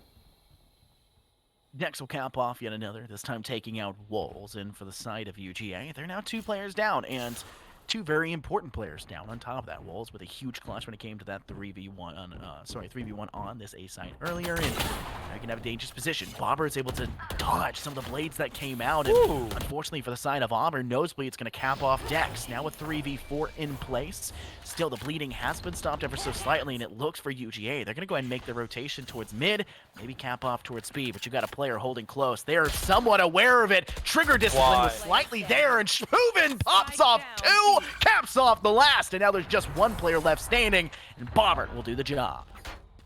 That in itself is a massive round for Auburn to go ahead and get themselves in a 1-round deficit once again, because they've seen themselves in these shoes time in and time out. But we see UGA stepping up when they need it most, not being too consistent about it to go ahead and just increase the lead more so. So already sitting at this 1-round advantage now, they're going to be on the offense. And with 2 of these ultimates that they have being offensive, one of them being the Empress, obviously, but that Viper's Pit, you just need to get the spike down. Really, when you have that ultimate on the field, that is your only job. Find a way to get that spike down and then just live in the green. And past that point, you really just feel safe. So long as you go ahead and get constant damage done on the field, you can really just sit comfortably on that spike, wait for it to just go ahead and tick out, and heck, even die with it, because so long as you can find extra rounds. But I think it comes down to right here and whether or not they win these duels, and Ruse set up with that Vandal is going to find enough to go ahead and install. Dangerous position now. You have to worry about a couple of the outlets that are available for you. It looks to be that Auburn are looking to maybe play for the post plant, but a nano swarm placed by Ruse able to take out Nosebleed. That denies the plant, and now UGA are bleeding, hemorrhaging. Bobbert's not able to keep up and keep the kill going. Just going to be that 1 player gets around. Flay's able to take out Idle Brain, but Bobbert's there to immediately refrag. The operator gets the job done, but there's still 2 players left. Empress is popped for Zerg. They just needed 1 to get back up to full HP. Doesn't matter. Dex is there to find them in the end. Wolves is the last man standing, trying to find an army, and Dex says, not on my watch, finds the last, and Auburn will tie it 9-9. And that in itself, having so many weapons in hands of these players, having so much econ across the field, not only do they have a tie game now, but they have a hell of a lot more credits in their hands to be working with. And that in itself is the more scary thing. Knowing that you not only have the guns in your hands, but you have a safety net, and a safety net behind that safety net. At that point, you don't care about these rounds so long as you can just go ahead and close the game out, because if you lose 1 or 2, you're not forced in a scenario on match point per se, theoretically, where you're saying we have to go with the half bite. We have to make this really scrappy, and we really have to go ahead and find a miracle to go ahead and tie it out. 9-9 scoreline is fairly indicative of how this game has kind of been going. And for the side of Auburn, they've been able to get the better half of this half. And I think that's going to be a pretty strong suit for arguing that Auburn has a good chance of winning this one. But ultimately, it's going to come down to how well can UGA hold this A site, which has been a very dominant performance for the side of Auburn. Sorry, for Auburn holding site, which has been a very dominant performance for them. UGA have just been failing to step up fast enough to get past the walls, to get past the actual players holding on. And the Owl Drone, despite getting that spy cam dart off, is not able to actually give them enough information quick enough to go for a wallbanger kill to cap off of it. I'm kind of with you there, because, I mean, we don't see enough of a push just yet out of the likes of Georgia. They need to go ahead and get on this site, make the most of it before the rotations come through, because you see Bobbert there in the back left towards that B side. He's going to make that rotation instantaneously, and having the operator in hand, he's the last guy you want to run into on the squad for Auburn. You do not want to see him whatsoever, so make the most of the moment while he's not there. But all we do is just see Georgia really just kind of huddling around in the A site saying, okay, guys, that didn't exactly work as we wanted it to. What do we do? And it's just taking a little bit too long for them to go ahead and compile some kind of plan to run off of, because they're still just sitting in the back waiting for a pick to come to them when they're on offense. Lockdown is going down, same as a Hunter's Fury, as well as having a lot of utility dumped in with a Viper's Pit as well. So it's going to pop off that last hit from that Hunter's Fury. Doesn't seem to do much against AU, but doesn't seem to matter. Shmoovin will be able to first one find a kill. Does take out Y. Now the opposing's Jet is not there to fight. Wolves able to take the refrag though. The Viper's Pit still up and running. Oh It will my have God. to dissipate at some point in time. Zerg and Nosebleed continue the wailing down in Auburn, and it's just one player left standing. Rue, who is going to have to hop his way into a new round as UGA will take this one in a very dominant performance, still having 4 players left standing. Yeah, nearly flawless round for the likes of UGA there, and especially with how long it took them to even make a move. I feel like Schmoomin grabbing that first frag, I thought that Auburn could have had themselves the edge there, but when you don't have enough players really playing into the site where they know what they're doing, and you do have that ultimate coming down from the likes of, you know, Nosebleed and Filet. I mean, there's so much more there for the side of UGA when they're on the offensive end. There's so many more curveballs that you don't really expect. A lot of things from defense are very preordained. They want to go ahead and make sure to put all their utility up front, as we see right here in the middle. Rue going ahead and setting up this utility in the ultimate, the Viper's Pit going down on A site. That's going to go ahead and let UGA know that saying, we basically have to go over to this B site and go right into Bobbert's grasp. But he's going to miss that first shot, so it's going to give us a lot to play off of. And great cloudburst there placed by Bobbert. They still get a little bit of damage off of it, but Bobbert will be able to keep his life and be able to heal back up to stay inside this fight. And in fact, be the person that actually starts off this round with a kill, taking out Zerg, the operator, a little bit too much to deal with. And it's just probably using your utility will set you up for success. That's something we saw just being failed upon time and time again on map 1, and this time around on map 2 seems to be favoring Auburn. Yeah, I'm definitely with you when it comes through to whether or not they can really capitalize on these picks, find a little bit more to work off of, because you do see that Schmoomin, he has to go across the map. He has now shut down that ultimate. He has left it, and Georgia has enough time for rotation. If they want to go ahead and say, we feel more comfortable on the A site, we can go back to it now that the ultimate is off the field, and we can see what we're doing now. Dangerous position. Long shot will be held here by the side of UGA. They're looking to, I guess, step onto the site. They have to be wearing, obviously, being a man down, but they're trying to bait out and make Auburn think that they've actually switched away. Only one player has kind of done that, and once the revive goes through, now they can start swinging towards site. Wall will be placed. Will be shot down fairly quickly. Blaze can actually push through that wall, but an operator on the opposing side will be able to be something that is difficult to face off against. Oh my God. The side of Filet. He'll win that fight, but lose to Dex. Player up inside double box. That's why he finds the kill into Schmooven. As that nice bird comes out and blinds so much of the opposition. UGA will get the plant down, but it's just Zerg left standing, and Dex caps off with their third. Man, that was actually doable for the likes of UGA. It was a really close round at that, but it wasn't enough for them to give themselves that edge. And after so much utility went ahead and being disposed of in that round, that's going to be a huge hindrance going forward. You just used that ultimate. There's only a collective of 4 rounds left in this game before we go to overtime, and we have that utility reset every single round to know that, are you really going to get another chance to get that? Are you really going to find enough picks, enough orbs across the whole entire map? Will you rotate to each side every single round past this point to guarantee yourself one more ult usage before the game is over? Or are you going to be working even harder now to go ahead and find yourself in that match point scenario to ride it out and say, okay, let's go ahead and win this out, because we lose this map, we go to a third one, and that's the last thing I'm sure UGA wants right now. Oh, Auburn are staking in this one. It's been back and forth, neck and neck here at Dallas, and I think that's kind of been exactly what we need to see. When you have a rivalry like this for these two sides and these two huge of, colleges and unis being able to face off against each other, whether it be CFB or whether it be Valorant, I mean, they're working hard to keep things close and keep things at a very, very competent level, and it's been competitive. And I think for the side of Auburn, they know it's make it or break it for them, and they're playing as if it is. Yet especially when all things considered, we see Bobbert right there realizing that this first win is on the line here for both squads, and they want to go ahead and reach it first, because they didn't reach that first map just yet, but they can reach their first win today, and that's exactly what they want to really lock down. And we can see it already with the aggression coming through on this A side, going ahead and shoving out the rest of the squad to say, all right, that means we need to go ahead for this B move. And with only 52 seconds remaining on the clock, they got plenty of time for the plant, but with so much utility on the field, they don't have much breathing room. Shots going through that Viper wall, and it's going to actually make huge impact as Schmooven will be felled, same as his teammate of Rue, and there's only 3 players now left for Auburn. Wyman was able to pick off 2. Carito will go for the revive into Schmooven, which will allow them to go forward, but Auburn didn't go forward with the right click, misses the opportunity with the Blade Storm, and can't get the job done. Now, UGA just need to take a step back. They can play this one for time. They will try to go for a blind. It is effective, and Smoothen's able to take out Zerg. One player in double box. They're looking for it. Bird does go out once again. This time it does blind, but unfortunately for the side of Auburn, Y is not blind enough, who finds not just their third, but their fourth, and leading them to an 11-10 split. Why? Why is the question I'm really just asking to know. Why would you push that far into their spawn? You got to get that defuse down. And when you see all three players lined up towards the back behind that Viper wall, you're really left to question how are they going to throw this out. They're obviously hiding behind it. Otherwise, we would have been shot so far. Go ahead and allocate a man over there to that spike. Create the pressure on the other side, because if you're running up there, they're going to hear your footsteps. And that leaves a lot to question going forward, because we now see UGA, even if they lose themselves around, you have an Empress as a double down when you had that rifle in hand. And if your team is stuck in an eco, you see why with the Blade Storm. So they have an option for both sides of the field, and they only need 2 rounds.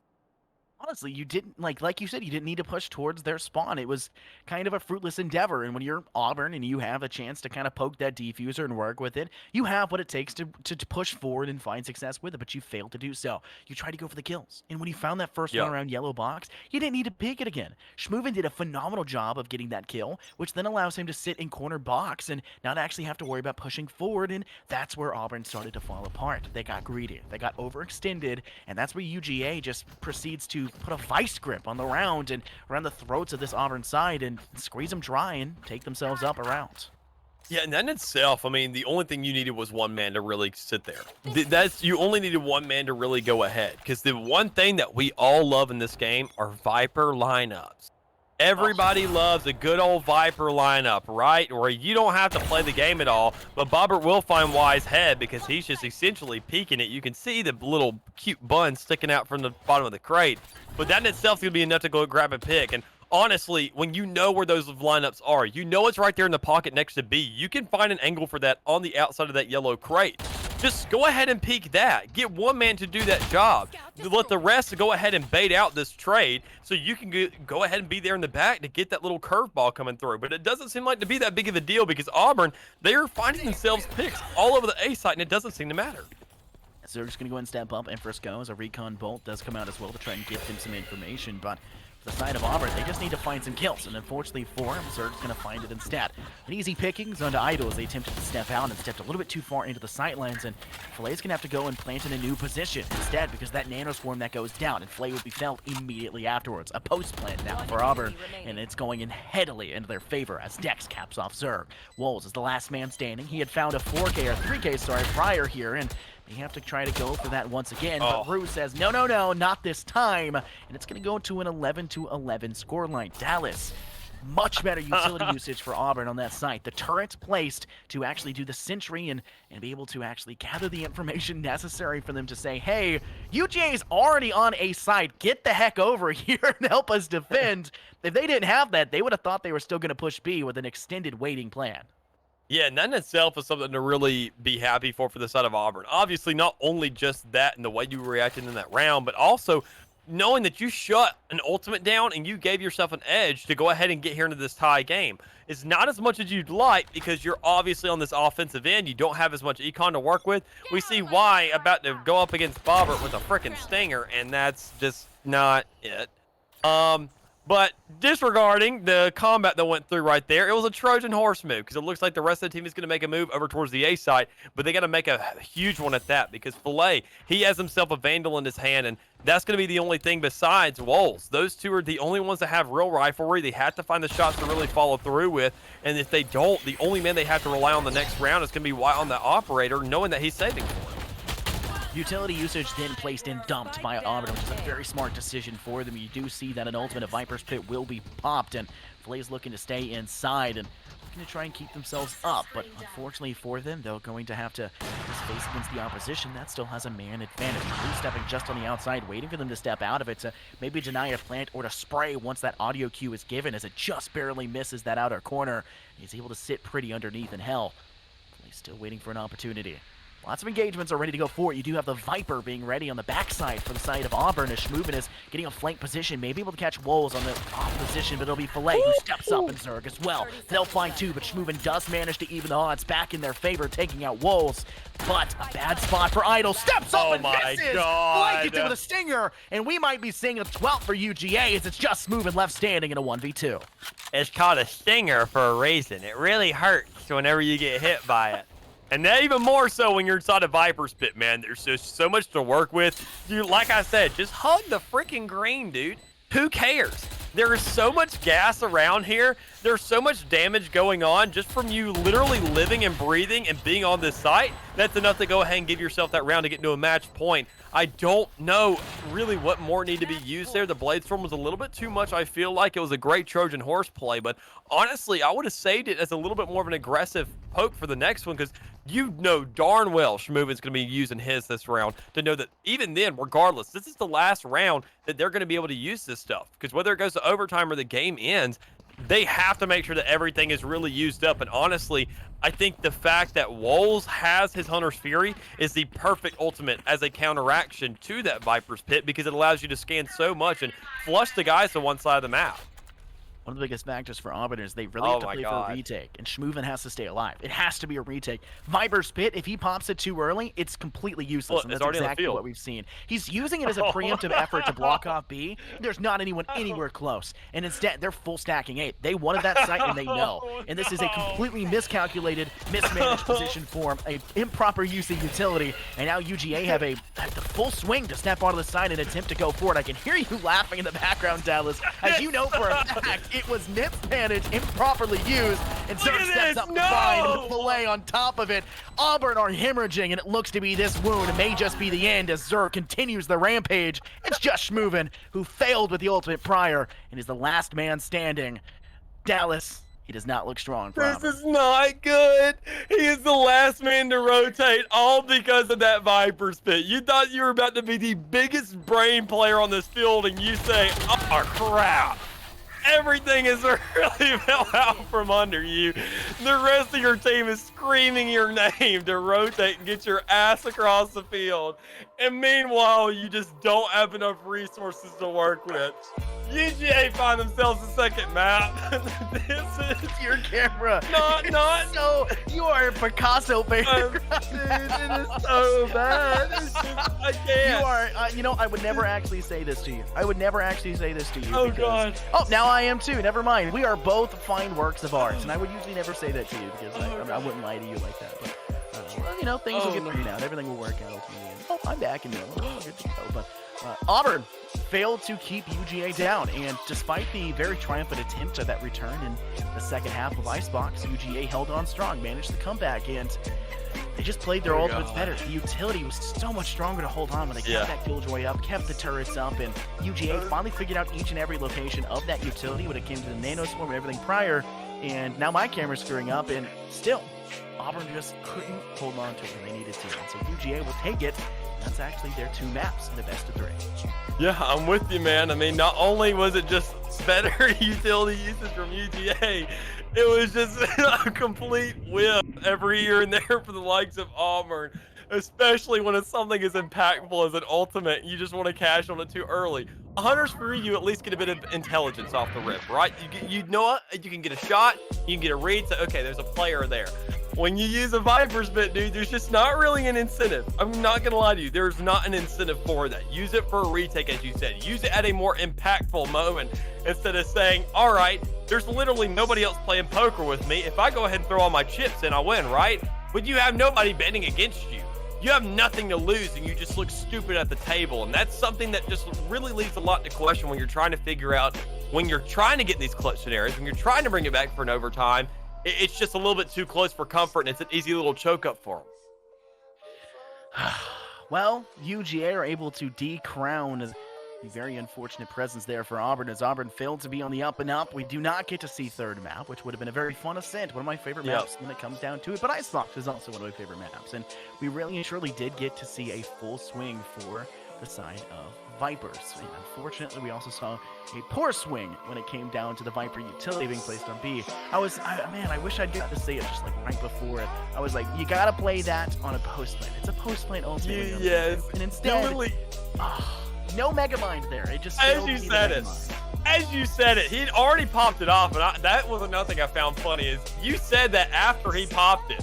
Like, I was looking at the mini map. I literally did not anticipate that somebody would make that mistake. You know, I did not anticipate that. I was like, you said it needs to be a post plant, and I'm sitting there thinking, I look at the mini map, I'm like, who's gonna tell him?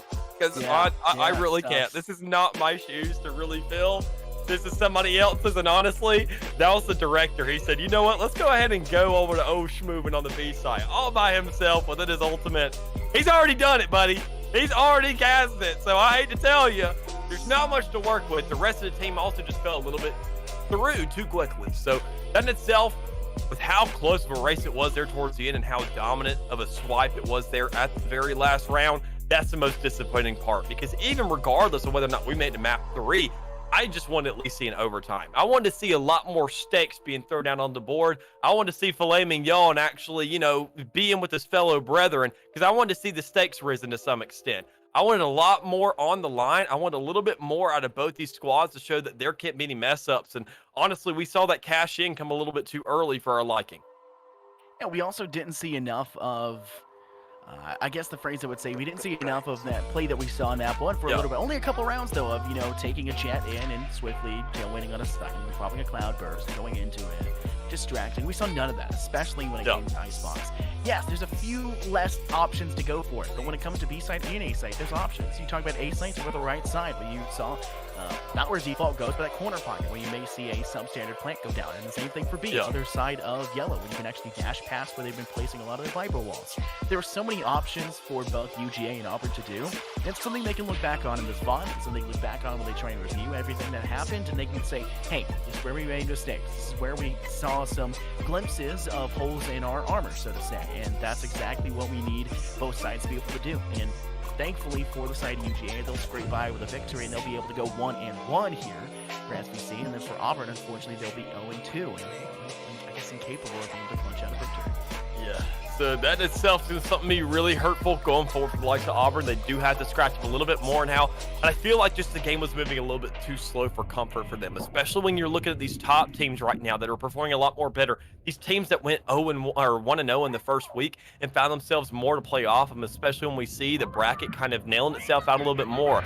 All the rankings really just being a little bit more established to see which teams are going to be those huge titans to take down. We got to see a lot more progression, not only just for these two squads, just in this matchup specifically, but to know that other teams are going to be coming up. They're just both better than these two squads combined. And that is a scarier thing in itself, because honestly, like, as great as we saw both these teams, I feel like the game was just paced a little bit too slowly.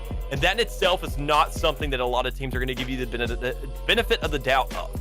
They're going to go ahead and be in your face by the time you've even created a plan. And when you want to create that adaptability, if you don't have 16 backup plans for that first initial, we already saw them being so indecisive tonight. That's not going to slide easily with anybody else in this league. And you got to get that together. But honestly, it was enough for UGA to at least slide by. So I'm not complaining by any means necessary. So I feel like with everything coming through to a close to some extent as a consolation prize for just being here and for your team to go ahead and put them to sleep like we just did, I'll let you go ahead and close it out.